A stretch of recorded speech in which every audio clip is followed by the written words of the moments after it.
Being here pretty soon. Remember the camera. Yes, sir. Okay. Yes, sir. At all times, as we proceed to give you what you need, it's the Daily Gogetemism Show. I got my man back. He back to burn. You know what I mean? You know what I mean? We here to learn. Everything is going to be all right. It's the Daily Gogetemism Show, man. And I mean, we here feeling like real men should, and I hope y'all feeling like real men and women should here. On this pretty petty Tuesday on the Daily Gogetemism Show, we are talking about men and women submit to each other. Now, y'all know why I'm doing this, right? Because for the past couple of days, we've been kind of talking about this submission thing. And we talked about it last night to a certain extent. And I just want to hammer the point home. And I'm not saying that when I say hammer the point home, I'm not saying that I know exactly what this is or that I overstand it any more than anybody else. But what we here to do is we here to offer some clarity, exchange some ideas, and pretty much talk up this internet talking point that is so prevalent that everybody runs around talking about, you know, on the internet, on social media, they always talking about something is toxic. They talking about people are gaslighting. They talking about people are narcissistic, all of this crazy stuff. Mostly men, definitely. And they also talk about this whole theory of submission thing. You know, who a woman should submit to, why she should submit. Is it a fact that she should only submit to God? All this stuff, man. You know, so we're gonna get into it. That's how it's going down on the Daily Gogetemism Show. My man Earthhead is here. My man Lawrence, Chuck Money, whatever you want to call him. We are here, and we are here to bring some truth, understanding, the light, the truth, and the way. The truth, the light, the way. However it go, you know, I'm not sure about the order, but we're here to restore order. So, first of all, I'm glad to have you back. It's good to have you back in the nest. You know what I'm saying? You look good to be back. I was in the hospital again for a couple days last week, but they let me out again. I had some extra fluid on my person, and evidently there's nothing I could do about this other than have them shoot IVs in me and take it out. Okay. And have me peeing, you know, for buckets and just emptying out, you know what I mean? But man, God is great. And like I keep getting up in the morning, and sometimes I do it with a heavy breath, you know. It's not pleasant sometimes when I get up. But I get up, and you know, really, honestly, they gave your boy less than a year to live. To be honest with you, you know what I mean. But those aren't things that I subscribe to, and even if I do, I don't have that much time left. I will say that I appreciate the life that I did have. If God doesn't do anything else for me, He already did too much. You know what I mean? But I got a feeling that it's somebody else I got to witness to.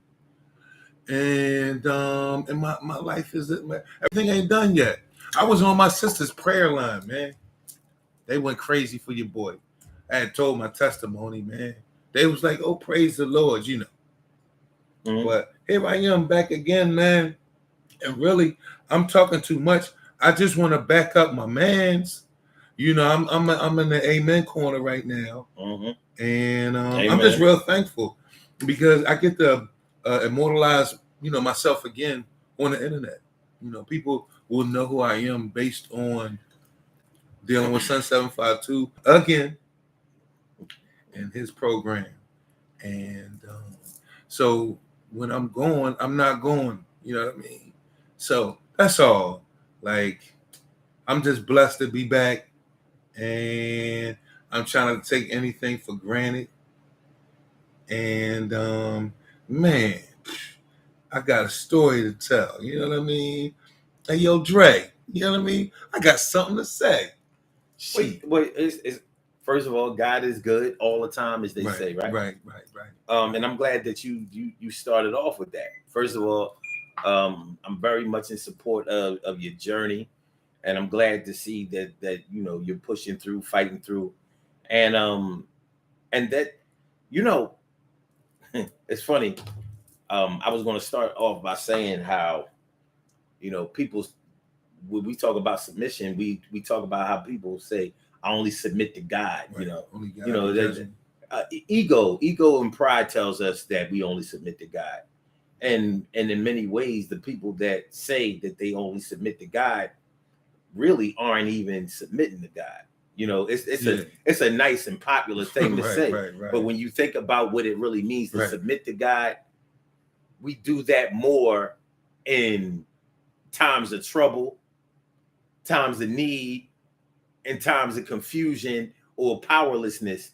That's when we say, well, you know, God, if you get me through this, then I'll do whatever you want me to do. Never really asking what he wants. Right. You know what I'm saying? But even when we ask what he wants, we're not really asking him what he wants. We will ask the pastor, we'll ask the deacon, we'll ask a grandmother, we'll ask somebody that we think has a stronger connection to God because of their discipline in a certain area, what we should do. Right. So are we really submitting to God or are we submitting to man? Well, nobody wants to submit to the fact that they submit to man. Right. But I see people submitting to man every single day. Every time we get paid, done. So, but even along with that, you having the bravery and being forthcoming enough to tell people about your story is a form of submission. Yeah, it really is, because even having to deal with your condition, and even though you're fighting it and you're questioning it, it doesn't mean that you're not submitting in a way that will benefit you later on. Right. When you think about the word submission, you normally think about, and I'm not saying you personally, but the general consensus out here is that you think about surrender. Right. And I think that we've done the word submission a disservice by thinking about it in terms of surrender all the time. Mm-hmm. You know, because I heard Sister Shazra Ali, right? You know, she broke down the word submission in a way that I very much agree with, and she said that submission is agreement. Right. She said if you and your man or you and your woman agree, then you submit it. Yeah, it doesn't mean that that you've done everything that you wanted to do exclusively and nobody else got what they want. And it doesn't mean that somebody made you do something that you totally didn't want to do. Like, man. Yeah. And they got everything. Right. But we've been treating it like what submission means is, first of all, it's a female thing, and it only means that you will cook and that you will clean and that you'll shut up. Mm-hmm. But who would want? Well, hold on. Who would want to agree to say that they do that? Right. Ain't nobody want. Right. You know what I'm saying? Like, no, we went through slavery. We're not still slaves, so we don't have to treat each other that way or submit to that definition. But we can open it up more and find out how this thing really works, and we can decide if it works for us or if we've already been a part of it. But this is why they didn't want The Color Purple to come out. You know what I mean? Back in the day, I don't know if you remember that. I don't. Yeah, they didn't want it to come out because all the lies in it, all the lies, and the bad depictions. You know, Oprah don't give. You know, well, it was they did men real dirty in that movie. There was no black patriarchy. I don't know. Not just it was black patriarchy.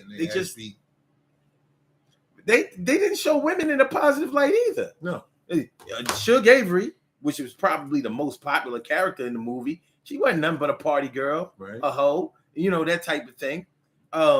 Celie, she was pretty much the Charlie Brown of the whole show. I mean, the whole movie.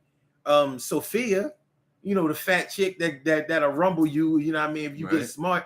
I didn't see any positive images anywhere. No. You know, male or female. So I don't know how we was looking at that back in '87. But ain't it when it came? I think it came out around, either '86 or '87 or something like that. That's when I started hearing about it. But you know, well, they had predicted that it would leave us. The images, you know, we take on too much in the media. You know what I'm saying? It would leave us. You know what I mean? Like, and spinning around the wrong thing. Well, interestingly enough, we talk about our images. You know, black people be flip-flopping on the importance of our image or our images. On one hand, they'll tell us that you know, we don't need black images. We need the reality of the black experience, and we need things that will actually push the race farther instead of just putting pawns out there to make it look like something. Yeah, that's one thing, but was it like that? Was it like that when we was bitching about not having no black actors and stuff in the movies, on TV, you know, Sidney Poitier and black businesses, all that kind of stuff. When we had to be the only black this and the only black that and the token one here and no representation there. Yo, we wasn't talking about images then because it worked for us. Right. Now that we've gotten somewhere, now we done forgot where we came from. Right. So no, you know, President Obama being Barack Obama being president, they ain't do nothing for us. He ain't do nothing for us. I'm like, oh, okay. But back in the 70s and the 80s, when you never thought that there would ever be a black president, right. You know what I mean? That would have been more than enough for you back then. But right. now you done got fat while everybody starved on the street. I'm cool. You done got fat while everybody starved on the street. Like, what's a black president? My turn. Yeah, like what's a and when he got into office, that's when we started hearing. Well, you know, the president ain't really got no power anyway. It's right. Congress. Like, oh, so everybody's a political scholar now. Well, look at you. He's from Hawaii. Yeah. So, all right. So this whole thing about men and women submitting to each other. This is a belief that I've held for a long time, and I'm gonna tell you some reasons why, and you can either agree with it or deny it or whatever. But I believe that men and women submit to each other because they have to. You know, if you're a straight man or you're a straight woman, first of all, not even if you, all right, you know what? Take gender out of it. Yeah. Or gender identity out of it. Let's say that. When you grow up with your parents, you submit to your parents almost every waking moment of your life. Right. They teach you how to read. They teach you how to write. They teach you how to count. They teach you to go to school. They teach you to get up on time. They teach you to come home at a certain time. You submit to all of those things. You have to do chores. You get an allowance. You're either encouraged to go to work or get really good grades or whatever. And you submit to that. Right. Because you don't want no problems. Right. You don't want no problems. Right. So the first at least 18 years of our lives we spend submitting. And we do it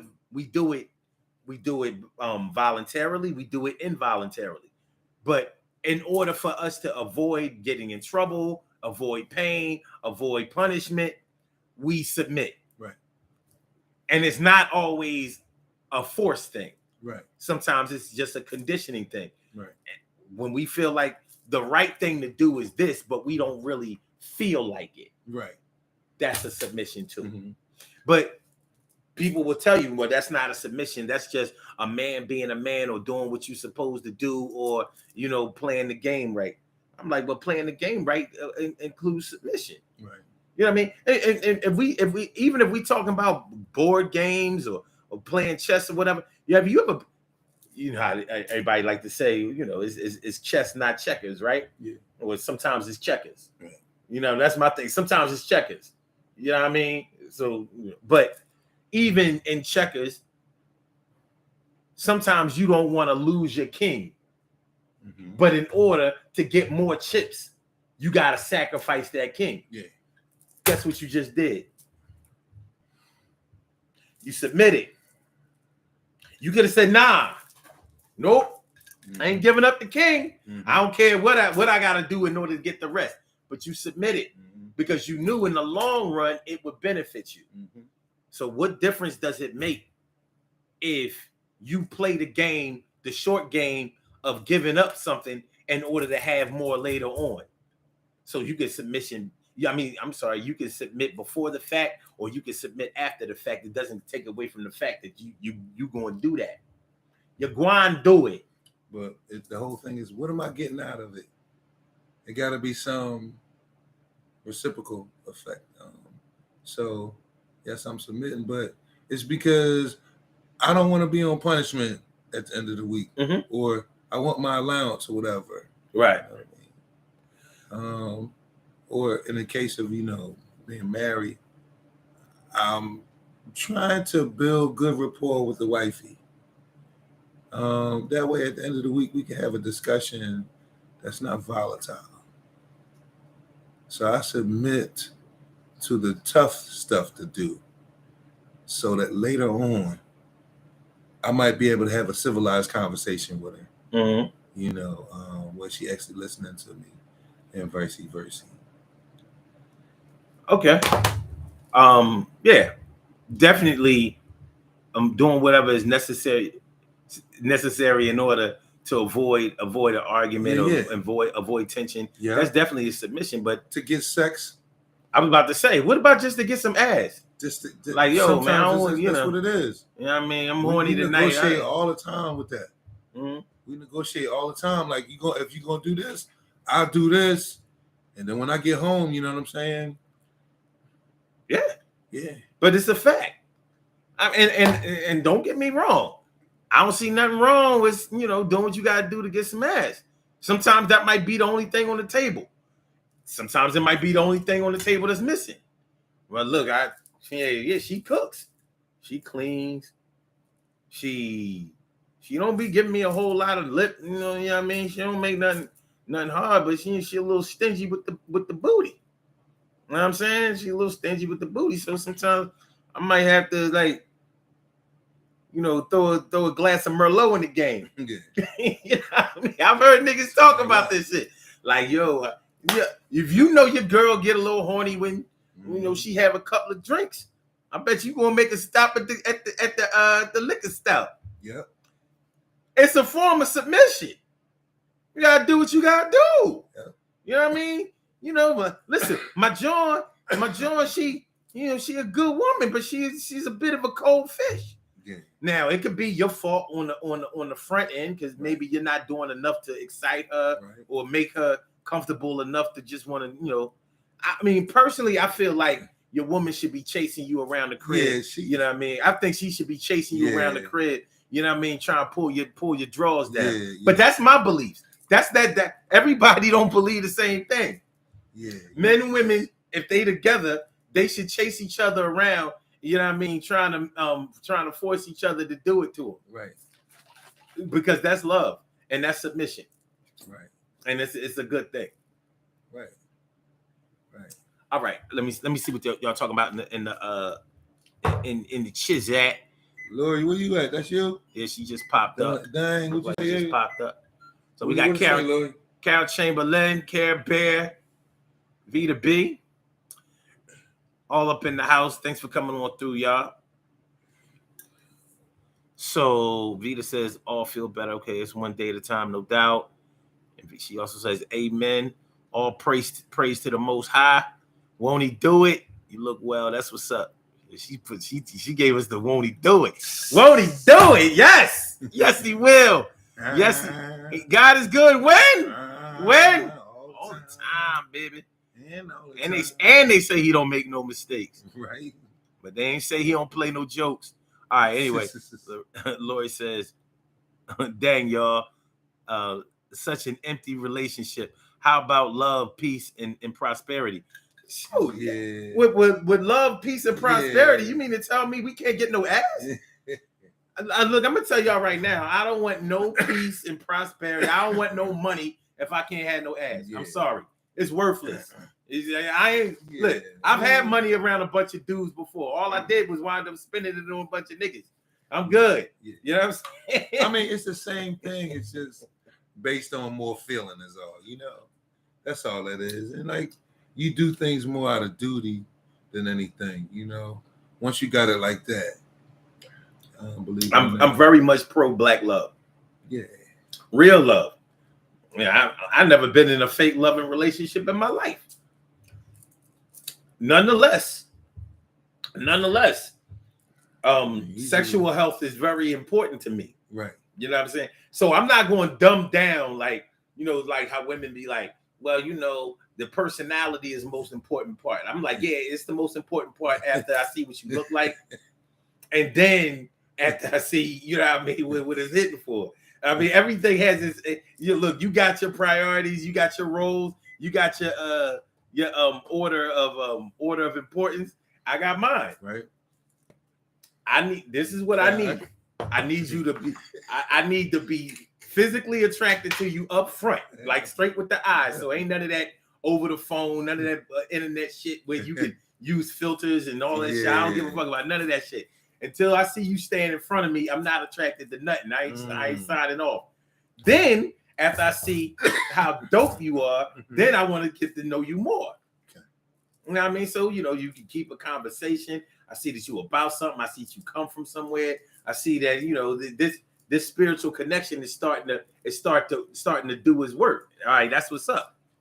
After that, of course, we going to go out and have fun and see if we enjoy each other. Right. And then it's time to get some ass. And all of that can happen in one night. Right.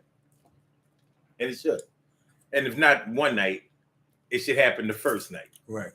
So there's a difference between one night and the first night. Right. Because the first night could be like the first night you meet, or it could be the first date. Right. Whatever. Either way. Give up the drivers. But forget about all that. But don't forget about it. All right. So when we talk about men and women submitting to each other, like I said, the general consensus out here is that submission just means a woman doing what a man tells her to do. And it also gives you the impression that men are just being overbearing and that they're trying to be more aggressive or assertive than necessary. Right. And that's not controlling. Definitely controlling. And that's another word that's misconstrued a lot. But like, what's wrong with being controlling?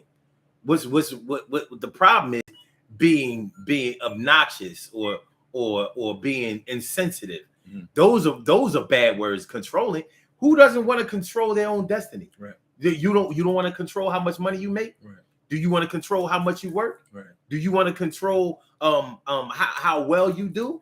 Everybody exercises control, but we use the word controlling as another way of saying that, well, often, not all the time, but saying that men are trying to, toxicity, whatever, masculinity, point too far, and but we're being abusive.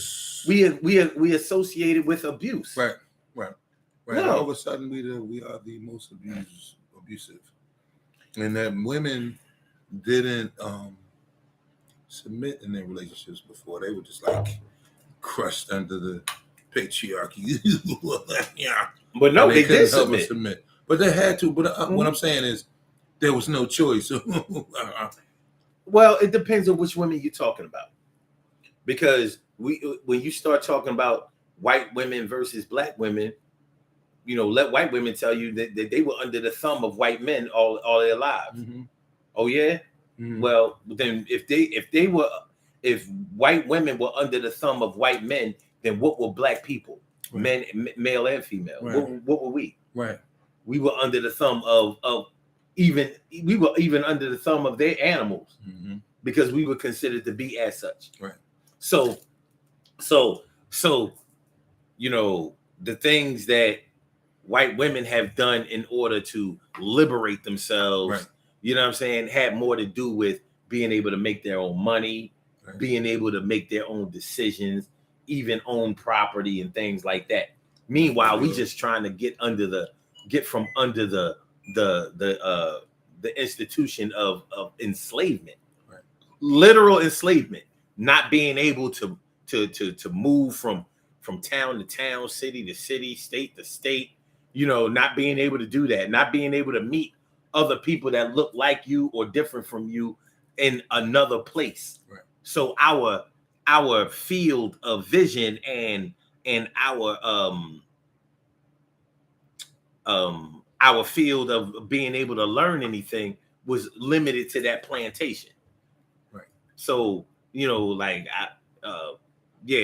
can say that white women can say anything they want to about their struggles. It's never the same as we are. That's why we always have to have a subdivision of whatever they fight for. So when you talk about feminism, right, there's a difference between white feminism and black feminism. Wow. White feminism is feminism. Okay.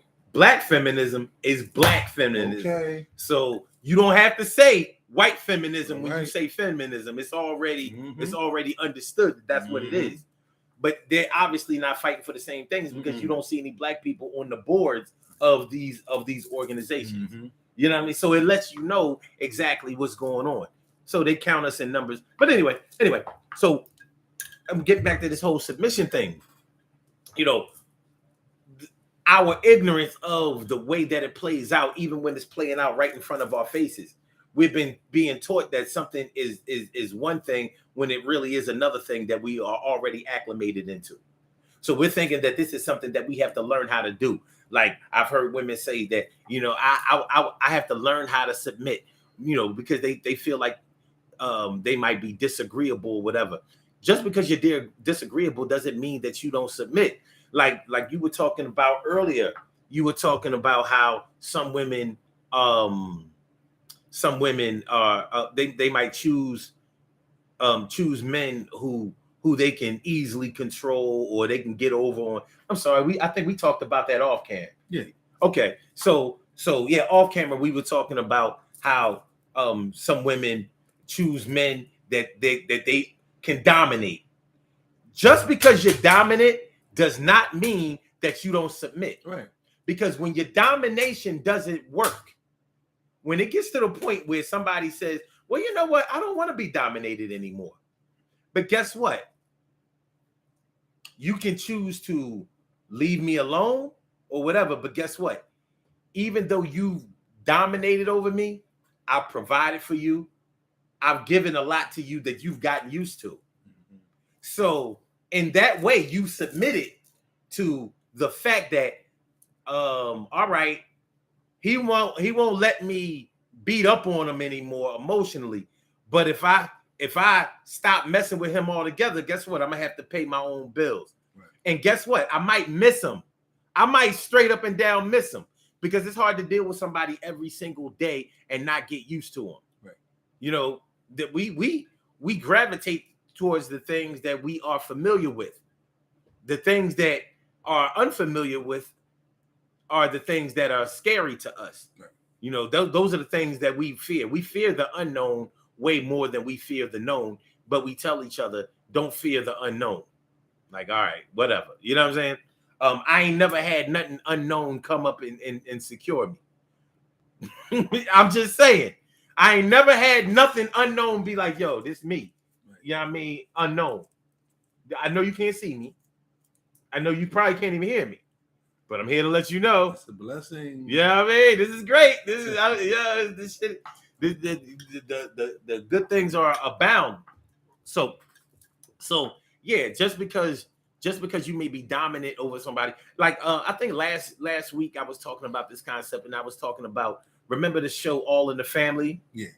Remember in All in the Family, you see how Archie was with Edith. It seemed like he didn't like nothing she had to say, or he didn't like the way she acted, right, and all that kind of stuff. But you notice in the beginning of the show, when they singing that song, they singing with each other by the piano, and they're enjoying each other, and they are visibly enjoying each other. As the show goes on, it takes you away from that beginning. Yeah. But that beginning of the show is the most important thing, because she submits to him, and it looks like he just, dominates her, tells her everything to do or whatever. But when she puts her foot down and pretty much says, "Yo, stop treating me like a clown," he does it because she makes life comfortable for him. Right. You know what I mean? Right. She comforts him. She accommodates him when he comes home from driving a cab or whatever job, whatever blue collar job that he does. Yeah. So without her, he knows like, yo, man, everybody don't care about me having my chair and my beer and my TV shows and my racism and my warped sense of politics and religion and race relations, social matters. You know what I mean? Nobody cares about those things and nobody excuses those things except my wife. Right. So hell yeah, he submits to her. Mm-hmm. To other people, it don't look like it, but it does. And even though that's just a theatrical production and depiction, it has a lot of real life connotations to it. Yeah. You know what I'm saying? So that of what marriage used to be anyway. I don't know if marriage always used to be that way, man. You know what I mean? You know, I think our elders be lying about a lot of shit. It just seemed like they had each other's back a little bit more. I think they had each other's back where they had each other's back. You know what I mean? But I'm still looking for this utopian society where niggas was getting it like that. I know. But I'm just looking. You know what I mean? Like, all right. So you want? I know. I would like to abuse a woman and not have to go to jail for it. You know what I mean? I think patriarchy. That just like today, when a man insists on making his woman happy, he'll do it. When a woman insists on making her man happy, she'll do it. It doesn't matter what her mom says, her dad says, her girlfriends, her co-workers, the neighbors. Like, listen, this is mine. Right. You know what I mean? I care about this. This is our thing. And when we together, we got something that neither one of y'all understand, but we do some submitting together. Right. That's what type time we on. That's what's missing in today's relationships. Like nobody got nobody back like that. I don't know about that. I don't know. I think it's a case. I think it's a case by case basis. See, one thing about the internet, particularly social media, is we've gotten too much information. They filled up our database with so much that we think like we seeing too much.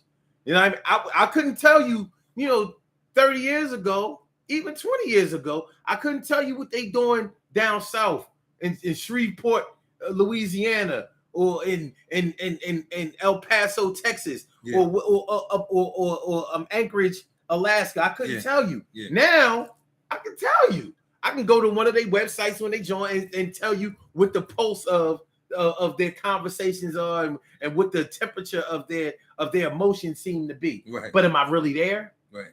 Am I really there? Can I get there without logging on? Mm-hmm. Because what happens more? What you see when you log on or what you see when you log off? Mm-hmm. I might be on the internet 8 hours a day. I'm off the internet 16 hours. You understand what I'm saying? So even if I'm on the internet 16 hours a day, I'm not in the internet though. Right. You know what I'm saying? I'm not in those homes. Like, turn your head this way. Okay, so they can see your profile. Turn your head that way. They can see the profile of this. They still don't know what the back of your head looks like. Yeah. And even if you turned all the way around where they can see the back of your head, they don't know what you look like as a full 360-degree view person. Gotcha. You know what I mean? So if they don't even know, if somebody doesn't even know what you look like in full, you think they know what you act like in full? They know what you've been showing them. How many people go to work every day and be like, well, at work, I'm more like Clark Kent. I'm more like Peter Parker. Right. But when I leave, I'm more like Spider-Man and Superman. Right. I know for me, that's an actual fact. They don't even know. Nobody called me Omar at work. Yeah. They don't know that. Yeah. They don't know that. Yeah. And I make sure that they don't. The joint used to be, is y'all white people think that this older black man speak the way he talk. You think he talk like that when he out of here? Like, oh, yes, ma'am, and all that. Like, come on, man. He used the word cracker too many times. Man, listen. People that I know outside of work have seen me or heard me at work, and they like, oh, this nigga know how to code switch. Hell yeah, because I got to do it for the money. Right. So I've submitted to playing their game for a couple of dollars. You don't pay me, you gonna get all that nigga shit. Like, man, fuck all y'all. You know what I mean? But for the money, it's, hey, listen, this is what we need to do. Listen, I drafted these plans last night, and I think that it'll really benefit the organization if we try some things this way. We're going to play to their strengths, and we're going to shore up their weaknesses, and hopefully, in us adhering to some of their sensitivities and showing that we actually care about where they come from and what they're doing, and show a little not just customer appreciation but appreciation for our staff, that I think that we'll motivate them to really start to work a little bit more. Okay. Yes. That's how I am at work. At home, I'm like, man, fuck them niggas. I don't even want to go tomorrow. Right. I ain't going to that shit. You know what I mean? And they better not fuck with me. You know what I mean? So it's different. But yeah, it looks like we like people in relationships aren't the same. And I'm not saying that there haven't been some changes. Of course they had. From generation to generation, they've talked about how in previous generations they did it this way. They did, but you know, just like animals, minerals, rocks, air, land, sea, it all evolves. So we change in some ways, but a lot of ways on the inside we're still the same. Our heart still pump blood like it used to. Our lungs need air and oxygen just like it needs to, and all the other organs need what they need to work in conjunction with each other anatomically and physiologically, just like they used to. So the social part may look a little different, but does that play out in your home? You know, because when it really all comes down to it, are you getting what you want or not? That's my concern. Right. Are you getting what you want or not? If you go into a store to buy a product, are you getting what you paid for? Right. So I look at it the same way at home. Yeah, I might hear my neighbors yelling and screaming at each other and sounding like they are very unhappy. That doesn't make me unhappy. Right. Not necessarily. I might feel sorry for them, but at the same time, I'm like, shit, as long as me and my girl get along, I'm sure. I hate to be like, it sucks to be you. But at the same time, they still together. Yeah. They still together. They might argue, fuss, and fight and sound like they are about to really go at it. But they somehow wind up still together. Right.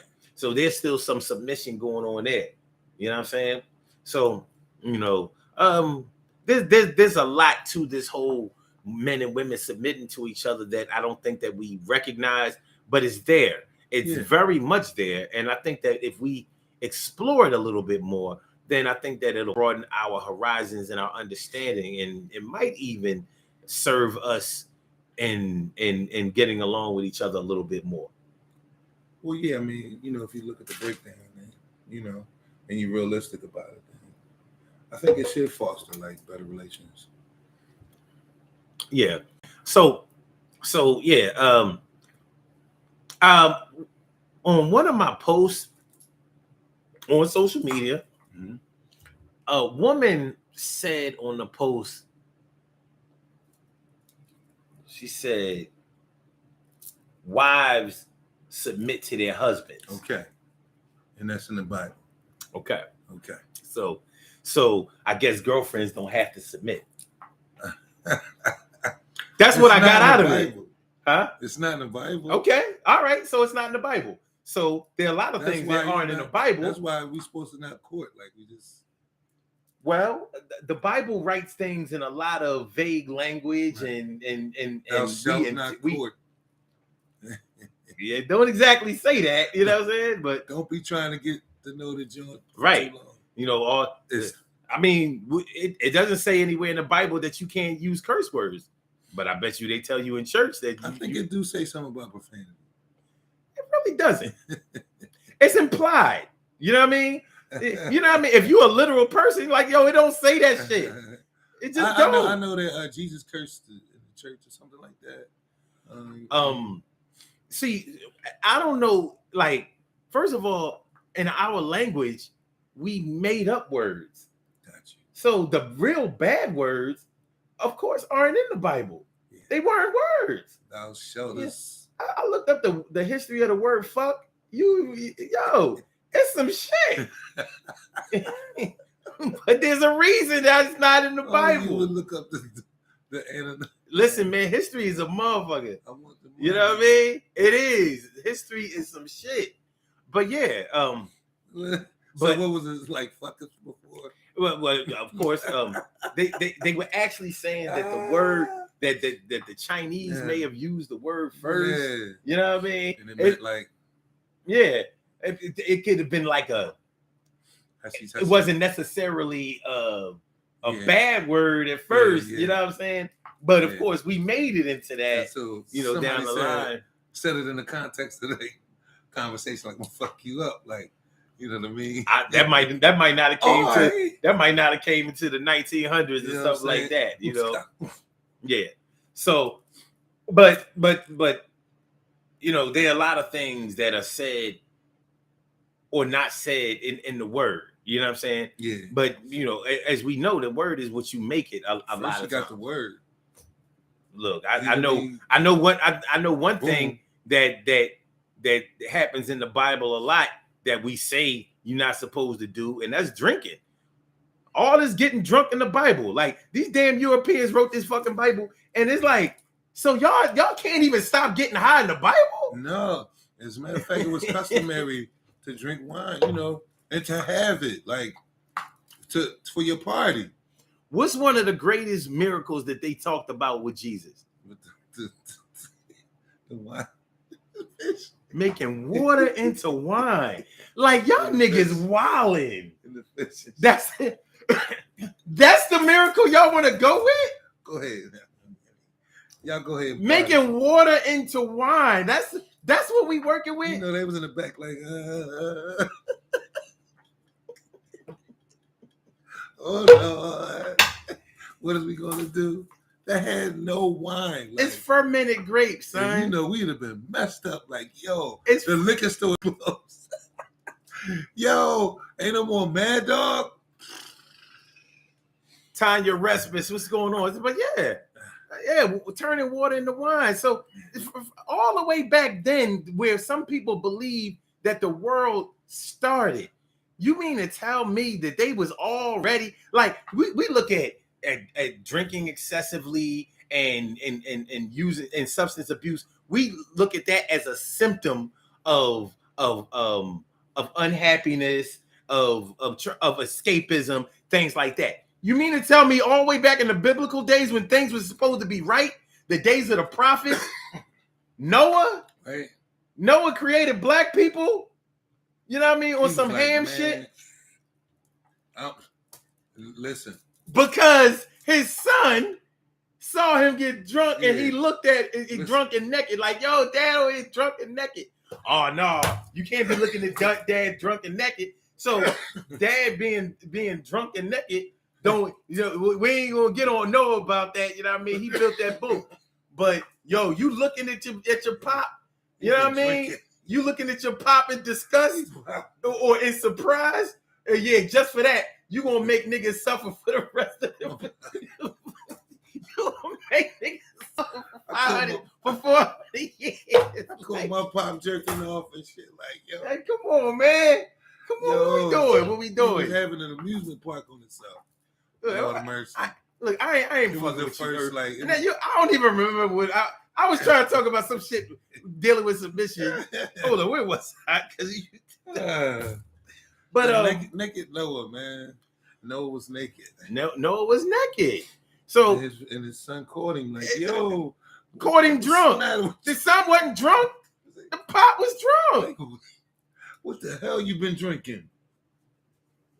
I don't know. What I want to know is, like, when Noah when Noah got drunk, when he passed out, he was like, what you think he dreamt about? Hire some more women. Man, he could have been thinking like, yo, Because there wasn't man. enough people on the earth at the time. It was like too many people getting flooded. Like, right?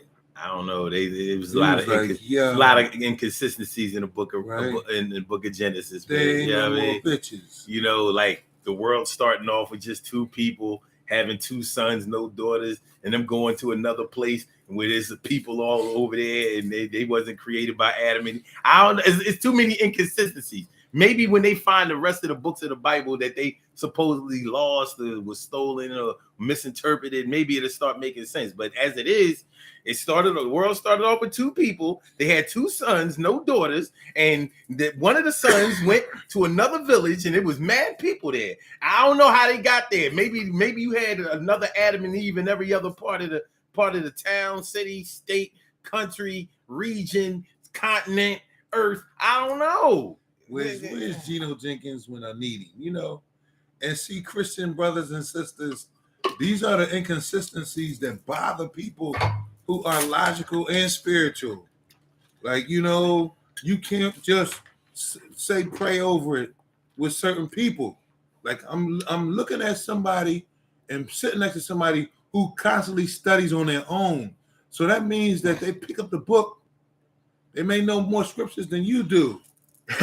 And then they're immersed in other religions. Why? Because you're looking for a truth. Mm-hmm. There's nothing wrong with that. Not at all. My problem is that those questions that he brought up, they can't be answered in a logical, you know what I mean, unemotional way by my brothers and sisters. And I think that that's the problem. And that's why I said, where's Geno Jenkins, you know, when you need him? Mm-hmm. Saying, like, you know, that's a problem, you know what I mean? And I'm just saying, like,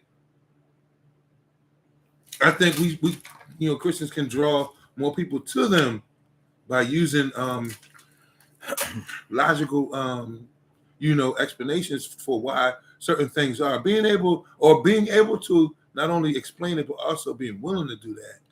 You know what I'm saying? And being willing to be wrong. Yeah. You gotta be willing to be wrong. Well, imagine that. Well, that's a form of submission. Admitting that you're wrong or that you're sorry. You ever not call a girl because you was mad at her, but you at home missing her like a motherfucker? Yeah. You know, well, when you finally picked up that phone and called, even though you might have act like you butt dialed or some shit like that, you know, like, but that's a form of submission. You know, missing somebody is a form of submission. Like, I used to be all right before I met him. Why do you think people be like, man, I wish I never met such and such. My life was going in such a direction when, you know, before they came into my life, and now I'm all messed up. I love her so, but she got love for me. Sing that shit. Sing that shit. But she still belongs to some other nigga. I wish I never met her at all. Sing it, Carl. Yeah, man. Carl was telling the truth. On Bad Boy. You know what I mean? He was telling the truth. I feel so bad inside. What?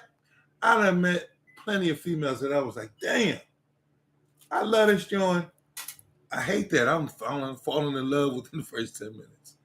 You know what I'm saying? I mean, what did you hate about that? I don't know. But I've done that a lot. Like, I've fallen in love within the first 15 minutes of conversation with a woman because I like hyped them up more than what they were.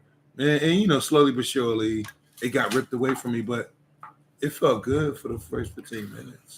Well, when you say falling in love, do you mean that y'all secured a connection to each other mentally, spiritually? Or? No, I had hyped up her qualities and what I thought she was about, and was like, yeah, I could rock with this joint. I love her. Was that real love though? Like, because it could be, you know. Yeah. All right. No. You can't fall in love every 10 minutes. Listen, man, I gotta qualify that because some people really be thinking they in love. You know, no. They fall into that whole love at first sight shit. They really want that shit to happen. I think some people have tried to make it happen. It takes a lot for me to, you know, for being in love with someone, man. Whatever that is. Well, it's the most dangerous place for a man anyway. Do you to think be in love? Do you think that love is a form of submission? Love makes you do things, submit. I don't know whether it's a form of submission. It's an emotion, you know what I mean? And it's like, you really can't. Yeah. I think love. I think falling in love or loving somebody is definitely a form of submission Okay. because it's probably not what you thought that was going to happen in the beginning. You definitely start doing shit that you got no business doing. You know what I mean? So for some people, for the most part. But what I'm talking about is as far as your emotions are concerned. There's a certain vulnerability that's associated with being in love. Yeah. So and being vulnerable to some people, no what I'm saying is being vulnerable to some people is unacceptable because first of all, it involves trust. Right. But it doesn't always involve trust. I consider it to be a form of submission because you might not want to, you don't want to really feel out of control of your emotions. You want to be the one that can navigate exactly how you feel with somebody. And if you don't trust somebody to love you the way that you love them, then you're going to be in fear and in insecurity of them breaking out while you still feeling the way that you feel. Yeah. So, and that's why I say that there's so much trust involved in that or lack thereof. Okay. In order to be in love and comfortable, you have to think that, okay, I love this person and I would do so much for them. Yeah. I hope that they don't abuse this privilege that I'm extending to them and this vulnerability that I have, because I might be in a position where even if you violate my trust and my love, I might not be ready to let you go. So that's why I think love is such a submission, because you will put up with shit that you would theoretically not put up with, or you would advise other people against. Like, don't let somebody treat you this way or that way and the third way. Meanwhile, you allow yourself to be treated that way because you are in that feeling. Yeah. And as good as something may be, you're hoping that it will maintain. And as bad as it may be, you still lay out hope that it will improve, just so you can justify being with that person. You won't feel like such a dickhead. And you only feel like a dickhead to other people. Yeah. You know what I'm saying? I've seen toxic relationships like crazy. They good when nobody else is around. Yeah. You know what I mean? But when the neighbors is looking, when the fam is asking questions, when the girlfriends and the boys is like, oh, all right. Yeah. That's when the problems come. A man and a woman can be good as hell together. Yeah. But when it comes to that, man, I'm on Facebook all day. I be seeing, if he don't post you, it's because y'all ain't supposed to be together. So you gotta show your man gotta show you on his profile. Yeah. Maybe he should take a picture with you, and it has to be his profile picture, so he can ward all of those other girls away, so they can see. Yeah. Like that ever work? Yeah, you right. Married men are repellent for single women that would otherwise, push forward. Cause even if a man has a woman, like, nobody give a fuck about that shit. You know what I mean? Women go for what they want, men go for what they want. Right. But then a lot of them be mad about what they got. You got what you wanted, but you was mad about what you got. Right. So, but it's still honestly, you're never their first choice, so I don't know. Listen, man, I always feel like I'm any girl I mess with, I feel like I'm their first choice. I feel like not you, like I feel like there ain't no choice. Like, fuck it. That's how I protect myself. I be like, shit. Who else? Who but me? And really, any woman that I'm dealing with, she should feel the same way. Gotcha. And if I don't make her feel that way, then yeah. You know what I mean? Of course, submission is gonna be hard for her. Like, damn, nigga, you treat me like I ain't had no other options. Right. You know what I'm saying? Like, shit, even a piece of meat has choices about who eats it. You mean to tell me that you can't even do me the favor of showing me appreciation that will prove to me that you want me around? Like, you can't do that. You can't even submit in that way. Like, all right, well, I should step off. I might not yet, but you keep it up and I'm gonna do it. You keep it up and I'm gonna do it. Well, you know how they say that when a woman is done, then she's already prepared for it and she's done. Ain't no turning back, right? First of all, that's not true. But let's say in the times when it is true, it may be true because she submitted so much until that point that she's, it's like when a woman goes through menopause, she's run out of eggs. Right. You know what I'm saying? It's it. That you can't draw from an account where you haven't made any deposits. Right. It's over. But that doesn't take away from the fact that up until then, she sacrificed. And the thing that she may have sacrificed more than anything else was her feelings, her pride. Right. Even times she may have submitted her integrity. She may have stuck up for you at times when you were dead wrong, right, in front of people who was dead right. And you may have done that. Plenty of men have done that for their women too. Plenty of men have went against their whole family. Like, fuck that. This is my woman, right? And y'all better not say shit. And I'm like, okay, all right. She's my whore. She wound up stabbing that nigga. Yeah, she stabbed me once, but I'm saying I recovered though. But that's right. What y'all not saying. Right. I recovered and we were still together. It was just a little, you know what I mean? Like, I ain't even lose that much blood. He was like, right. I was only in the hospital for a couple of days. But anyway, all right, man, we got to do these birthday shout outs. All right, y'all. We have some birthday shout outs to do. Some people were born on this glorious